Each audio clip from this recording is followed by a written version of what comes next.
ચાલો હાલો તો હવે જે છે એ આપણે અભિધારણા નંબર 4 છે એના તરફ આગળ વધવાનું છે। તો હવે પછીની અભિધારણા છે આવા પ્રકારની છે કે એ ઇલેક્ટ્રોનનું કોણીય વેગમાન। તો જો આના માટેની વાત કરીએ તો ઇલેક્ટ્રોન છે એ એવા જ પ્રકારની કક્ષામાં ભ્રમણ કરી શકે, એટલે કે ઇલેક્ટ્રોન એવી જ કક્ષામાં ભ્રમણ કરી શકે કે જ્યાં તેનું કોણીય વેગમાન h/2π એ કોઈ ધન પૂર્ણાંક સંખ્યાના પૂર્ણ ગુણાંક માં હોય, જેને માન્ય કક્ષા અથવા સ્થિર કક્ષા કહે છે। ચાલો વાત આવા પ્રકારની છે કે ઇલેક્ટ્રોન એવી જ કક્ષાની અંદર ભ્રમણ કરી શકે, એટલે કે એની અંદર ફરી શકે કે જ્યાં એનું કોણીય વેગમાન છે જેને h/2π વડે દર્શાવાય, એનું મૂલ્ય એ કોઈ પણ ધન પૂર્ણાંક સંખ્યા છે એના કેવા હોય, પૂર્ણ ગુણાંકમાં, એટલે એના સાથે ગુણાકારમાં હોય। તો એનું સૂત્ર જે છે એ આ પ્રકારે લખી શકાય કે કોણીય વેગમાન જેને mvr વડે દર્શાવવામાં આવે છે। કેના વડે? mvr। આખું mvr એટલે શું થાય? કોણીય વેગમાન। એના બરાબર જે nh/ શું લખાય? 2π, જ્યાં n એટલે શું? કોઈ પણ ધન પૂર્ણાંક સંખ્યા, અને h/2π એ શું છે? કોણીય વેગમાન। બરોબર, જે તમે ક્યાંક ને ક્યાંક ફિઝિક્સમાં ભણવાનું આવશે અથવા ભણી ગયા હશો, અને તમારે જો વધારે ડિટેલમાં સમજવું હોય તો તમારા જ બુકની અંદર ગ્રીન બોક્સની અંદર કોણીય વેગમાન કરીને પોઈન્ટ આપેલો છે। બરોબર, જમણી બાજુનું પેજ હશે ત્યાં ઉપરની સાઈડ જ છે। પણ કેવી રીતે કોણીય વેગમાન આવ્યો એ બધું તમે ફિઝિક્સમાં જડત્વની ચાક માત્રા અને એવું બધું આવશે। બરોબર છે, એ ભણશો ત્યારે વધારે ડિટેલમાં સમજાશે। પણ અત્યારે આપણા માટે એ બાબત મહત્વની નથી। આપણે તો આ સૂત્ર યાદ રહેવું જોઈએ કે કોણીય વેગમાન બરાબર શું લખાય? nh/2π। બરોબર, તો એની અંદર જે છે એ વાત આવા પ્રકારની છે કે કોઈ પરમાણુનું કેન્દ્ર છે એની અંદર ફરજિયાત r અંતરે શું હોય? ઇલેક્ટ્રોન છે એ ફરતો હોય, ત્યારે એ ઇલેક્ટ્રોનનું કંઈક દળ m હોય અને એ ઇલેક્ટ્રોનને કંઈક વેગ v હોય। શું હોય? વેગ v, અને અમુક દિશાની અંદર, જેને શું કહેવામાં આવે? એનું કોણીય વેગમાન। રેડી? ચાલો બધાની આપણે ઓળખાણ આપી દઈએ કે કોને શું કહેવાય એ। તો જો સૌથી પહેલા વાત કરીએ તો તમને આપેલું છે m એટલે શું? તો કે ઇલેક્ટ્રોનનું દળ। ચાલો બીજું શું આપેલો છે? વેગ v। આ મ્યુ નથી, જો મ્યુનું બાકડું શું હોય? વરેલું હોય। આ શું છે? વેગ। એટલે આને શું કહેવામાં આવે? તો કે ઇલેક્ટ્રોનનો વેગ અથવા ગતિ। ચાલો r એટલે શું? તો પરમાણુના કેન્દ્રથી ઇલેક્ટ્રોન સુધીનું શું આવે?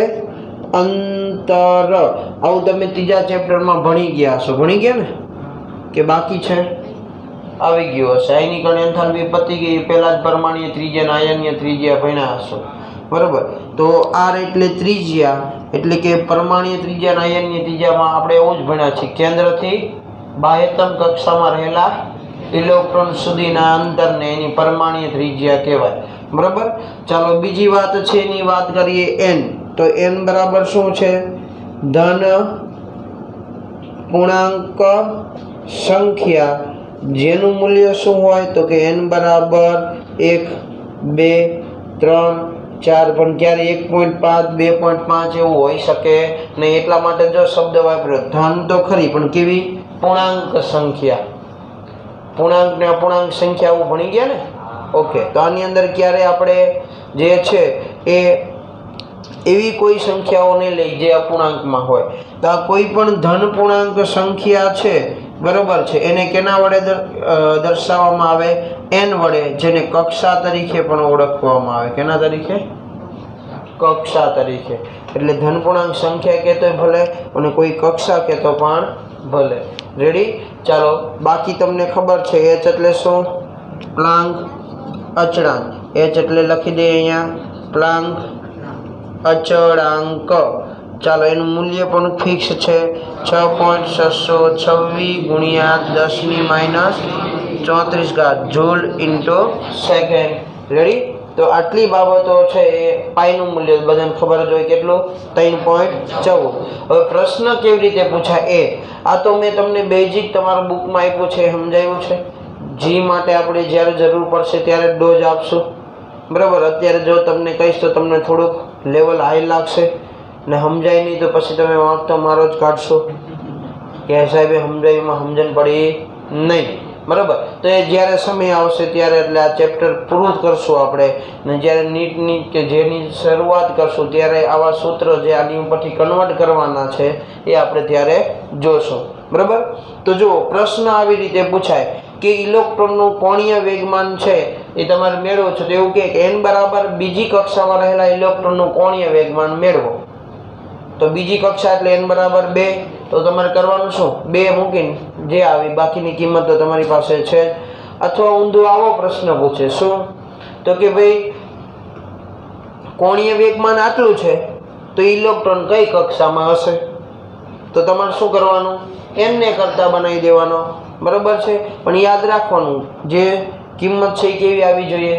ધન પૂર્ણાંક આવી જોઈએ. એટલે ક્યારેક જવાબ એવો આવે 2.98 એટલે સોરી 1.98 કે 2.98 તો એનો મતલબ શું? નિયર અબાઉટ કેટલા લેવાના? 3. 98 હોય તો 3 લેવાય, 2 ન લેવાય. કોઈકનો ધંધો થાય. 1.98 હોય તો 2, 2.98 હોય તો 3. ટૂંકમાં નજીક પડતો હોય એને ઉપરનો આંકડો જોવાનો. પછી 2.1 હોય તો પછી 2 જ લેવાય, અહીંયા 3 ન લેવાય. સમજાણું જે કહું છું? તો એવા પ્રકારના આન્સર મળે તો એને આપણે જે નિયર અબાઉટ જે રાઉન્ડ ફિગર થતું એ કરી દેવાનું. રેડી? ચાલો આવો પ્રશ્ન પૂછે કે ચોથી કક્ષામાં રહેલા ઇલેક્ટ્રોનનું કોણીય વેગમાન નીચેનામાંથી કેટલું છે? બરાબર. ઓપ્શન આપ્યા છે કે 4h/3π, બીજો ઓપ્શન છે 2h/π, ત્રીજા નંબરનો ઓપ્શન છે h/π અને ચોથા નંબરનો ઓપ્શન છે કે 4h/π. તો કયો આન્સર આવે? 2h/π. રીઝન શું? તો કે n ની જગ્યાએ 4 મૂકો તો 2 દુ ને 4 2h/π. સમજણ પડી? તો આવા પ્રશ્ન છે આમાંથી પૂછાય છે. તો આવડશે બધાને? ઓકે. ચાલો આગળ વધીએ.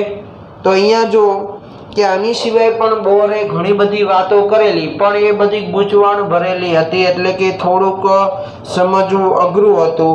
એટલા માટે એ તમે આગળના ભવિષ્યના તમારા ઉપરના લેવલના અભ્યાસમાં તમે અભ્યાસ કરશો એવું તમને તમારા બુકવાળાએ કીધું છે. હાલ તમારી કેપેસિટી નથી એને સમજવાની. તો આપણે આટલી જ બાબત છે એ અહીંયા સુધી રાખીશું. તો હવે જો કે જે બોર છે એ બોરના નમૂના પરથી કેટલી બાબતો છે મેળવી શકાય. તો હવે જોઈએ બોરના નમૂના મુજબ. જો અહીંયા આપણે બોરે નમૂનો આપ્યો એ તૈયાર થઈ ગયો, તમને ખબર ન પડી શું? તો એને એવું કીધું કે ભાઈ પરમાણુનું કેન્દ્ર છે ને આર અંતરે ચોક્કસ ગતિ આરે ઇલેક્ટ્રોન શું કરતો હોય? ફરતો હોય. એને શું કહેવાય? માન્ય કક્ષા અથવા સ્થિર ઉર્જા અવસ્થા અથવા સ્થાયી અવસ્થા કહેવાય. કીધું હતું ને આવી વાત. એટલે એને કહી દીધું કે આટલા અંતરે એટલે જો ઇલેક્ટ્રોનની કક્ષા નક્કી થઈ ગઈ, મોડલ નક્કી થયું ને. પછી બીજા નંબરની વાત શું કીધી? તો કે એ ઉર્જા મેળવે અને ઉપર જાય ત્યારે ઉર્જાનું શોષણ થાય, ઉપરથી પાછો આવે ત્યારે ઉત્સર્જન થાય. આવી વાત કરેલી ને. ઓકે, ત્રીજા નંબરની પછીની વાત શું કરી? તો કે ઇલેક્ટ્રોન છે એક ઉર્જા અવસ્થામાંથી બીજા ઉર્જા અવસ્થામાં જાય તો એ ઉર્જાનો તફાવત કેટલો હોય? ડેલ્ટા ઈ જેટલો હોય, કીધું ને, બરોબર. પછી છેલ્લે એવી વાત કરી કે ઇલેક્ટ્રોન એવી જ કક્ષામાં ફરીએ કે જ્યાં એનું કોણીય વેગમાન કેટલું હોય? NH/2π. તો હવે જે છે એ આપણે શું થઈ ગયું? હાઇડ્રોજન પરમાણુનું મોડલ નક્કી થઈ ગયું. હવે એની ઉપરથી જે સૂત્રો છે એટલે કે બોહરના નમૂના મુજબ છે એ હવે સૂત્ર છે આપણે જોતા જવાના છે. યાદ રાખજો કે આની અંદર આવતા બધા જ સૂત્ર ફક્ત અને ફક્ત કોના માટે છે? હાઇડ્રોજન પરમાણુ માટે છે. બીજા એકેય પરમાણુને લાગુ પાડી શકાય નહીં, કારણ કે આનું નામ જ એ છે કે હાઇડ્રોજન પરમાણુ માટે બોહરનો નમૂનો. એટલે મેં કીધું એ ખાસ ધ્યાન આપજો કે ફરજિયાત કોના માટે? હાઇડ્રોજન પરમાણુ માટે. ઓકે, ચાલો તો જો બોહરના નમૂના મુજબ એટલે અહીંયા લખીએ તો પહેલી બાબત કે બોહરના નમૂના મુજબ સ્થાયી કક્ષા અથવા માન્ય કક્ષા ને કોઈ પણ ધન પૂર્ણાંક સંખ્યા વડે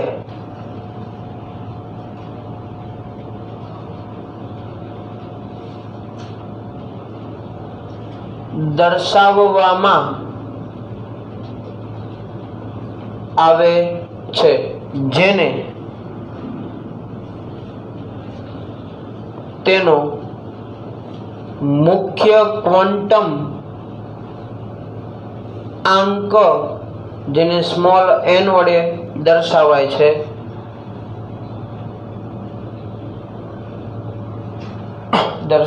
છે બરોબર. એટલે જો કે તમે જે ધન પૂર્ણાંક સંખ્યા કહો છો n બરાબર 1 2 3 4 જે શું દર્શાવે છે? કક્ષા દર્શાવે છે. અને 1 2 3 4 છે એ કોનું મૂલ્ય છે? એનું ક્વોન્ટમાંકનું મૂલ્ય. કયો ક્વોન્ટમાંક છે? મુખ્ય ક્વોન્ટમાંક. આપણે 4 ક્વોન્ટમાંક આગળ ભણવાના છે, બરોબર. હજી અને આગળના ટોપિકોની અંદર આ ક્વોન્ટમાંક ભણવાના છે. ક્વોન્ટમાંક છે ને પરમિનન્ટ સરનામું છે કે ભાઈ તમે ક્યાંના, તમને પૂછે તમે એવું પહેલા નહીં કહો કે હું આ સોસાયટીનો છું, બહાર ક્યાંય ગયા હોય તો તમે શું કહેશો? અમે સુરેન્દ્રનગરના કહીએ ને. તો આ જે n બરાબર 1 છે ને એ ઇલેક્ટ્રોનની ઓળખ આપે છે કે કઈ જગ્યાએ છે. પહેલી કક્ષામાં, બીજી કક્ષામાં, હાલો અંદર પછી ગમે સોસાયટીમાં રહેતા હોય. સમજાણું જે કહેવા માંગુ છે?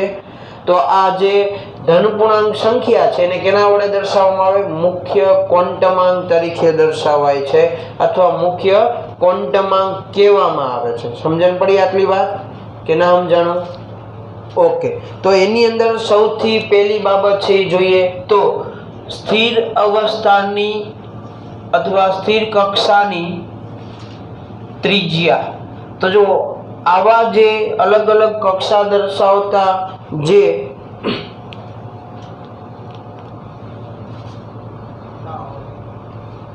બહાર જતો રહે, ટેબ્લેટ લઈ લે અને ઘરે જવું હોય તો ઘરે જતો રહેજે.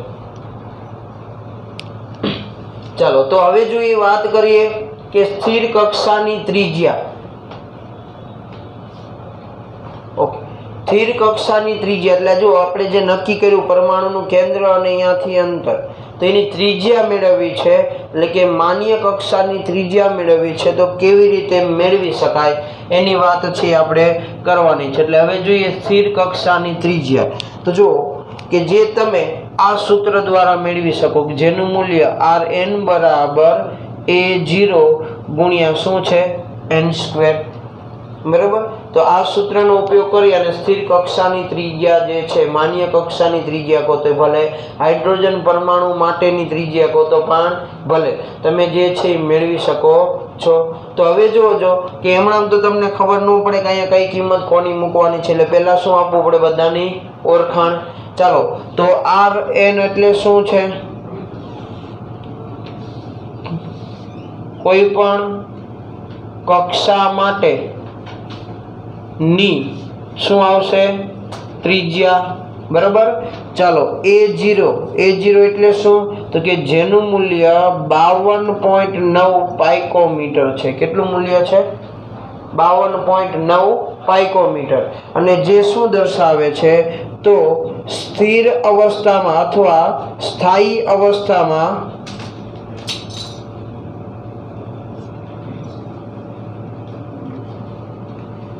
હાઇડ્રોજન પરમાણુની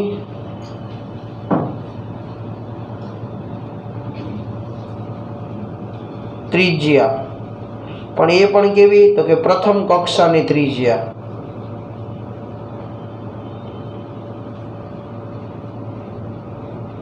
ચાલો મેં શબ્દ શું વાપર્યો છે? સ્થાયી અવસ્થામાં. સ્થાયી અવસ્થામાં એટલે ઇલેક્ટ્રોન છે ને ઉર્જા મેળવીને ક્યાંય ગયો હોય નહીં, એટલે મામાના ઘરે જેલો હોવો જોઈએ નહીં. ક્યાં હોવો જોઈએ? પોતાના જ ઘરે. અને એવા સમયે જે હાઇડ્રોજન પરમાણુ છે એની પહેલી કક્ષાની ત્રિજ્યાનું મૂલ્ય મેળવવા જાવ તો કેટલું મળે છે? 52.9 પાઇકોમીટર. ચાલો એને મીટરમાં ફેરવાય તો આવડે ને? કેટલા? 10⁻12. બરોબર. તો હવે તમે દાખલો ગણો ત્યારે A0 ની કિંમત શું મૂકવાની ખબર પડી ગઈ? ઓકે. ચાલો n બરાબર શું? તો કે કોઈ પણ ધન પૂર્ણાંક સંખ્યા. કેવી સંખ્યા? કોઈ પણ ધન પૂર્ણાંક સંખ્યા જ્યાં n બરાબર શું લખી શકાય? 1 2 3 4 5 તમને જે સારું લાગે તે. બરાબર. તો અહીં તમને જે A0 ની કિંમત મૂકી છે એટલે કે હાઇડ્રોજન પરમાણુની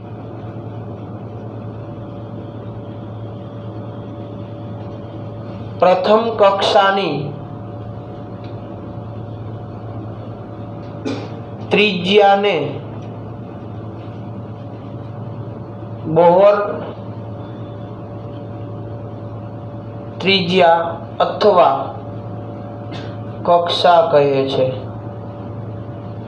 એટલે કે હાઇડ્રોજન પરમાણુ છે એની પ્રથમ કક્ષાની ત્રિજ્યા અથવા હાઇડ્રોજન પરમાણુની પ્રથમ કક્ષા છે એને શું કહેવામાં આવે? બોહર કક્ષા અથવા બોહર ત્રિજ્યા કહેવામાં આવે. બરોબર. જો કક્ષા લ્યો તો બોહર કક્ષા, ત્રિજ્યા લો તો બોહર ત્રિજ્યા. રેડી? ચાલો તો જુઓ તમારા JEE ની અંદર 2017 ની અંદર આ સૂત્રનો ઉપયોગ કરી અને પ્રશ્ન પૂછાયેલો, જે આપણે અહીંયા ઉદાહરણ માટે લખીએ છીએ. તો અહીંયા હું એક્સ્ટ્રા કરી અને આ પ્રશ્ન છે એ લખું છું. તો તમને આવો પ્રશ્ન પૂછાણો હતો કે બોહર નમૂનાની બીજી કક્ષાની ત્રિજ્યા મેળવો. આવો પ્રશ્ન તમારા જી ની અંદર 2017 ની પરીક્ષાની અંદર પૂછાઈ ગયેલો છે. બરાબર. એટલે આપણે બધા જીમાં જ આવીએ ને? ઓકે. તો આવા પ્રશ્ન છે આ સૂત્ર ઉપરથી તમે આન્સર આપી શકો. એટલે તમે જો યાદ રાખો કે એમાં આ પ્રશ્ન પૂછાઈ ગયો છે એટલે આપણા માટે આ સૂત્ર આવડતા હોવા જોઈએ, જે મહત્વની બાબત છે. બરાબર. તો જો સૂત્ર છે તો એના માટે મને n ની કિંમત કેટલી આપી દીધી? કઈ કક્ષા કીધી? બીજી. મતલબ n બરાબર કેટલા? 2. ચાલો સૂત્ર શું? તો કે Rn બરાબર A0 ગુણ્યા શું? n². ચાલો Rn, n એટલે કેટલા? 2. એટલે જો R2 લખ્યું, જે શું દર્શાવે છે? બીજી કક્ષાની ત્રિજ્યા. R2 શું છે? બીજી કક્ષાની ત્રિજ્યા દર્શાવે છે. બરાબર. બરાબર A0 એટલે કેટલા? 52.9 પાઇકોમીટર ગુણ્યા n એટલે કેટલા? તો કે 2 એટલે 2 નો વર્ગ. ચાલો 52.9 પાઇકોમીટર ને મીટરમાં ફેરવીએ તો 10⁻- શું લખાય? 12. આટલા મીટર ગુણ્યા શું આવશે? 4. તો ચાલો જો આપણને શું મળે? ગુણાકાર 211.6 ગુણ્યા 10⁻- શું મળી મને? 12. ચાલો 1 અને 2 પોઈન્ટ છે એ ડાબી બાજુ ખસું, ઘાતમાં શું થાય? ઘટાડો વધારો? વધારો. તો શું લખાય? 2.11 ગુણ્યા 10⁻10, કારણ કે -12 કરતા -10 છે કેવા કહેવાય? મોટા. રેડી? હવે જો 10⁻10 મીટર શું લખાય? એંગસ્ટ્રોમ લખી શકાય ને? ઓકે. તો જો R2 ત્રિજ્યા મને મળી કેટલી? 2.11 એંગસ્ટ્રોંગ। સમજણ પડી? તો તમારે જવાબ કેવી રીતે લાવવાનો? તો તમારી પાસે જેવી રીતે માગ્યો છે એવી કે તમને આવી રીતે, એમાં તો કંઈક વસ્તુની વાત નથી ભાઈ, માગ્યો છે એવી રીતે લાવવાનું હોય ને। કારણ કે આપણે દુકાને જઈએ તો કે એના દુકાનમાં એટલી બધી વસ્તુ થોડી આપણને આપી દે, એ તો તમે માગો એ જ આપે ને। તો તમારે તે જ્યારે પ્રશ્ન પૂછાય તો તે આન્સર કેવો આપવાનો? તમને ખાલી જગ્યા પૂછે કે આ જ વસ્તુ છે બોરના નમૂનાની બીજી કક્ષાની ત્રિજ્યા ખાલી જગ્યા એંગસ્ટ્રોમ થાય કે ખાલી જગ્યા નેનોમીટર થાય, તો અહીંયા પછી તમે આ જવાબ લખીને આપો તો 1 માર્ક શું 0 માર્ક જ આવે। ભલે તમે સાચું લઈ આવ્યા છો, આ સાચું જ છે એમ, પણ માગ્યું કેમાં? એંગસ્ટ્રોમમાં, તો ફરજિયાત આન્સર કેમાં હોવો જોઈએ? એંગસ્ટ્રોમમાં। માગ્યું નેનોમીટરમાં, તો ફરજિયાત આન્સર કેમાં લાવવાનો? નેનોમીટરમાં। સમજણ પડી જે કહેવા માંગુ છું? એટલે ખાસ જે માગ્યું છે એ પ્રમાણે આન્સર લખવાના માર્ક છે, તમને આવડે છે એ નહીં।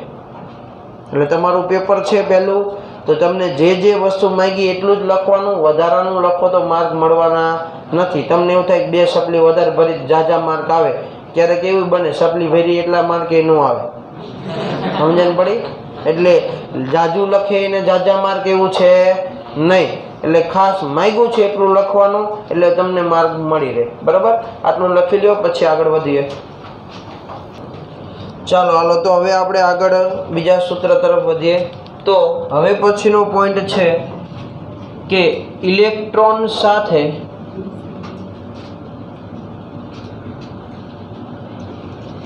સંકળાયેલો અગત્યનો ગુણધર્મ। તો એની અંદર પહેલી વાત કરીએ તો માન્ય કક્ષા અથવા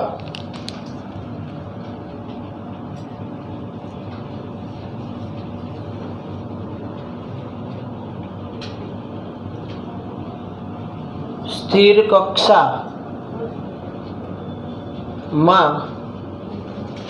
રહેલા ઇલેક્ટ્રોનની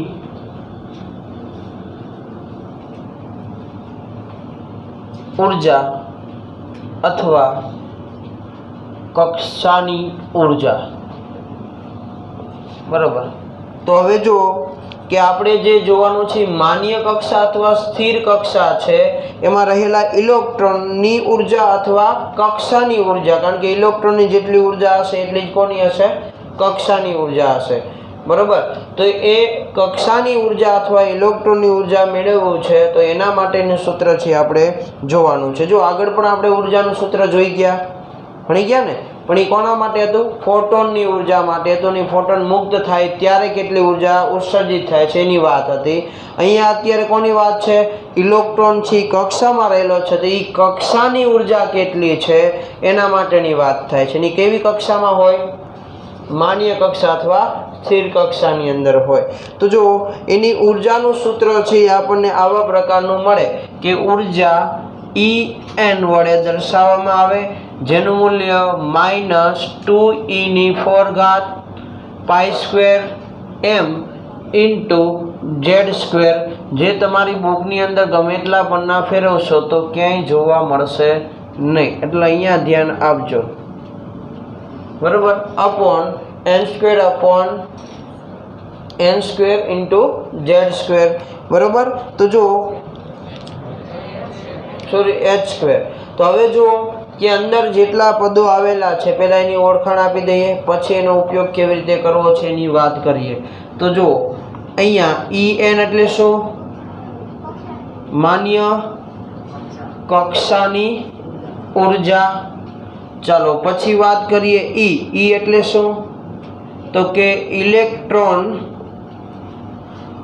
પરનો વીજભાર, જે આપણે આગળ ભણી ગયા છીએ, હતો ને ઇલેક્ટ્રોનનો વીજભાર। ઓકે, ચાલો પછી પાઈ એટલે તો બધાને ખબર છે, કેટલી? 3.14। એમ એટલે શું? તો કે ઇલેક્ટ્રોનનું દળ, જે પણ તમને ખબર છે કેટલું મૂલ્ય હોય? 9.11 × 10⁻31 કિલોગ્રામ। બરાબર? અથવા 109, જે લખો એ। ચાલો Z એટલે શું? પરમાણુ ક્રમાંક. ચાલો n એટલે શું? કોઈ પણ ધન પૂર્ણાંક સંખ્યા અથવા બીજું શું કહી શકાય એને? કક્ષા. એ કેટલા નંબરની કક્ષાની વાત કરે છે એ આપણે દર્શાવી શકીએ. h એટલે શું? પ્લાન્ક અચળાંક, જેનું મૂલ્ય પણ ફિક્સ હોય. 6.626 ગુણ્યા 10⁻34 જૂલ ઇન્ટુ સેકન્ડ. રેડી? તો આ જે સૂત્ર છે એને ઉર્જાનું સૂત્ર કહેવાય, પણ એ આપણા માટે થોડુંક અઘરું પડે. દર વખતે બધાનું 4 ઘાત કરવાની, વર્ગ કરવાના, બરાબર. એટલા માટે જે રીડબર્ગ નામનો વૈજ્ઞાનિક છે એને આ સૂત્રને થોડુંક ઈઝી બનાવ્યું. કયા વૈજ્ઞાનિકે? રીડબર્ગ નામના વૈજ્ઞાનિકે. એટલે જો કે માન્ય કક્ષા માટે બોહર પરમાણુની ઉર્જા બરાબર, જેને આપણે કેના વડે દર્શાવીએ છીએ? En વડે, જેનું સૂત્ર -RH ઇન્ટુ 1/n². એ પણ સમજીએ આવ્યું ક્યાંથી એ તો જો અહીંયા ધ્યાન આપજો. અહીંયા રહેલા આટલો ભાગ જે છે એટલા ભાગની કિંમત કોને મૂકી? રીડબર્ગ નામના વૈજ્ઞાનિકે. તમે તમારી રીતે પણ મૂકી શકો છો. તમને અહીંયા RH ની કિંમત હમણાં હું જે લખું એ જ કિંમત તમને આન્સરમાં મળશે, જો તમારો ભાગાકાર ગુણાકારમાં ક્યાંય ભૂલ થશે નહીં તો, બરાબર. બાકી મળે નહીં. તો જે રીડબર્ગ નામનો વૈજ્ઞાનિક છે એને આટલા પદની, કારણ કે ક્યારેય બદલાવાના નથી. ઇલેક્ટ્રોનનો વીજભાર બદલાય નહીં. ચાલો, પાઈનું મૂલ્ય બદલાય નહીં. એમ બદલાશે? ઇલેક્ટ્રોનનું દળ નહીં. ઝેડ બદલાય? બદલાય. પણ અત્યારે વાત કોની કરીએ? હાઇડ્રોજનની, બરાબર. કારણ કે બધા સૂત્રો કોના માટે છે? હાઇડ્રોજન માટે. તો હંમેશા ઝેડનું મૂલ્ય તો કેટલું રહેવાનું? એક જ તે. એચનું મૂલ્ય ક્યારે બદલાશે? નહીં. જો બદલાય કોણ? એન. કે ઈ હાઇડ્રોજનનો પહેલી કક્ષામાં રહેલો ઇલેક્ટ્રોન બીજી કક્ષામાં જાય તો ઉર્જા પાછી બદલાય, ત્રીજીમાં જાય તો પાછી ઉર્જા બદલાય, બરાબર. તો એનનું મૂલ્ય બદલાય એટલે એનને જો ગણતરીમાં જ નથી લીધો, સાઈડમાં રાખ્યો ને, બરાબર. તો એવી રીતે તમે સૂત્ર લખી શકો. આ જ સૂત્રને તમે આમ પણ લખી શકો કે En બરાબર -RH અપોન શું લખાય? n². અથવા આને આવી રીતે લખાય કે En બરાબર 2.18 ગુણ્યા 10⁻18 જૂલ 1/n². સમજણ પડી? ઓકે. જ્યાં RH એટલે શું? રીડબર્ગ અચળાંક, અને જેનું મૂલ્ય કેટલું છે તો કે 2.18 ગુણ્યા 10⁻18 જૂલ. એટલે એક તમારે પાછું નવું મૂલ્ય જે છે એ યાદ રાખવાનું છે. કોનું? રીડબર્ગ અચળાંકનું. આ મૂલ્ય ભૂલાવવું જોઈએ નહીં, બરાબર. કારણ કે હવે પછીના બધા જ દાખલા છે એ આના ઉપર ચાલશે. રેડી? ઓકે. કેવા પ્રશ્નો પૂછાય એ જ વસ્તુ આપણે ઉદાહરણ દ્વારા સમજીએ. તો જો એક્સ્ટ્રા ઉદાહરણ નંબર આપણે પહેલું જોઈએ. તો આવો પ્રશ્ન પૂછવામાં આવે કે બોહરની પ્રથમ કક્ષાની ઉર્જા મેળવો. જો શબ્દ શું આવ્યો? બોહર. અને એની પ્રથમ કક્ષાની ઉર્જા મેળવવાનું કીધું, મતલબ આપણા માટે n ની કિંમત કેટલી? 1, કારણ કે પહેલી કક્ષા કીધી ને. ચાલો, સૂત્ર શું લખાય? En બરાબર માઇનસ શું આવે? RH into 1/n². ચાલો, બધાની કિંમત મૂકો છો તો અહીંયા શું આવશે? 1. એ શું દર્શાવે? પહેલી કક્ષાની ઉર્જા દર્શાવે. ચાલો, માઇનસના માઇનસ અહીંયા શું આવશે? 2.18 ગુણ્યા 10⁻18. આ કેવા? જૂલ. અહીંયા 1ના છેદમાં 1નો શું આવે? વર્ગ. ચાલો જો E1 બરાબર કેટલું મળ્યું? -2.18 ગુણ્યા 10⁻18 જૂલ। એટલે તમને આ તમારો MCQ થયો કે બોરની કઈ કક્ષાના ઉર્જાનું મૂલ્ય રીડબર્ગ અચળાંક જેટલું હોય? કે પહેલી કક્ષાનું। આવું ક્યાંય ગુજરાતીમાં બુકમાં લખીને આપ્યું ન હોય, આ કોમન સેન્સની વાત છે, સમજાણું? આને સાયન્સ કહેવાય જો આવું સમજીએ કો તો, કારણ કે આવું ભણ્યા હોય એના માટે તમને કે બુકમાં લાઈન લખી ન આપી હોય કે ભાઈ બોરની પહેલી કક્ષાનું મૂલ્ય છે ને રીડબર્ગ અચળાંક જેટલું છે, એટલે એ આપણને ખબર પડવી જોઈએ। જો પહેલી કક્ષાનું કીધું તો રીડબર્ગ અચળાંક જેટલું મૂલ્ય ક્યારે આવે?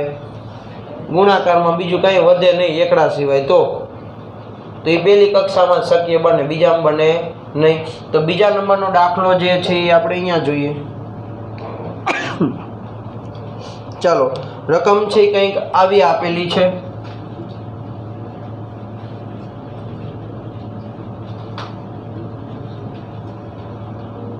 હાઇડ્રોજન પરમાણુની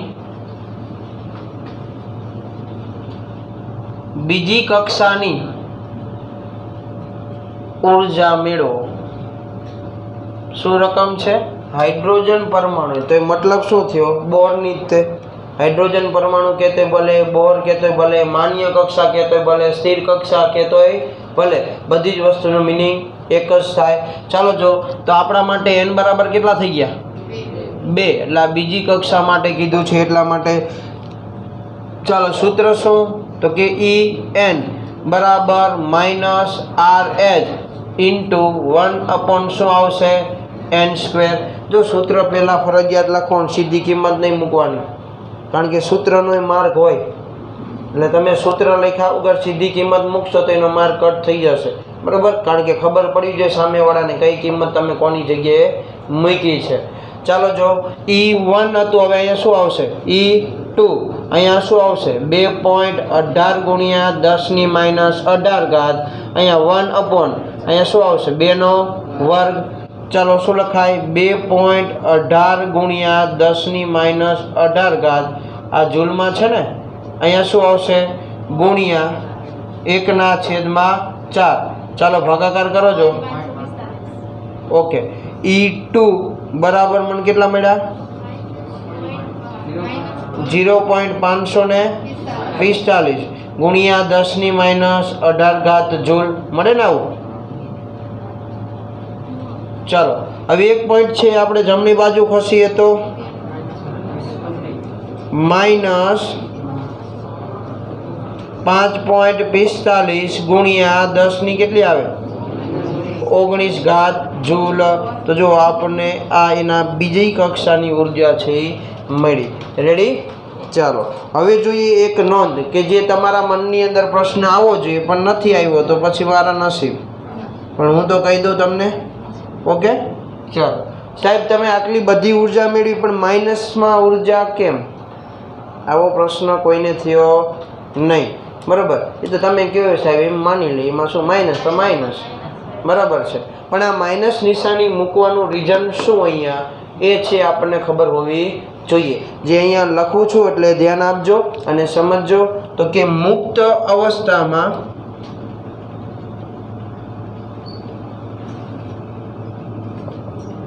રહેલા ઇલેક્ટ્રોનની ઉર્જા સ્થિર કક્ષાના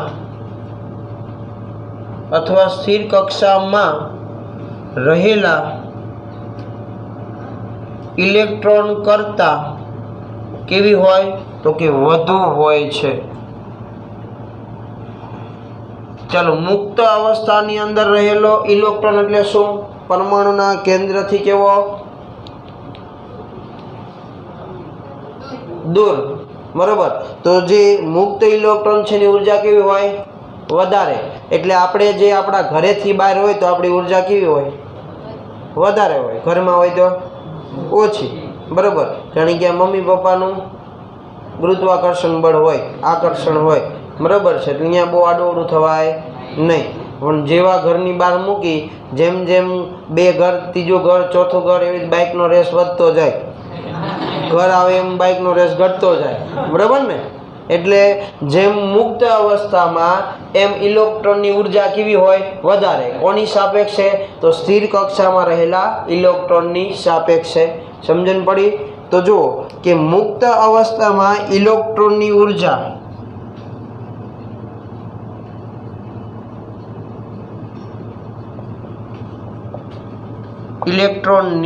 ઉર્જા શૂન્ય હોય છે. કેવી હોય? શૂન્ય હોય છે. તેથી સ્થિર કક્ષાના ઇલેક્ટ્રોનની ઉર્જા તેનાથી ઓછી એટલે કે એનાથી ઓછી શું હોય? ઋણ હોય છે. સમજણ પડી? કારણ કે 0 થી ઓછું શું? માઇનસ. સંખ્યા રેખામાંથી 0 થી આ બાજુ આવે તો શું આવે? ઋણ આવે ને. તો મુક્ત અવસ્થામાં જે ઇલેક્ટ્રોન છે એની ઉર્જા શું હોય? શૂન્ય હોય. બરાબર. તો એનાથી ઓછું એટલે મતલબ શું? માઇનસ. તો હવે માઇનસ નિશાની મૂકવાનું રીઝન સમજણ પડી કે ઇલેક્ટ્રોન છે એ સ્થિર કક્ષામાં છે, જેની ઉર્જા મુક્ત અવસ્થામાં રહેલા ઇલેક્ટ્રોન કરતાં ઓછી, મતલબ 0 કરતાં ઓછી, મતલબ ઋણ આવે. તો આ માઇનસ નિશાની મૂકવાનું રીઝન હવે સમજાઈ ગયું? ઓકે. તો આ નોંધ છે એ આપણે યાદ રાખીશું માઇનસ નિશાની માટે. તો અહીંયા સુધી આજે રાખીએ છીએ.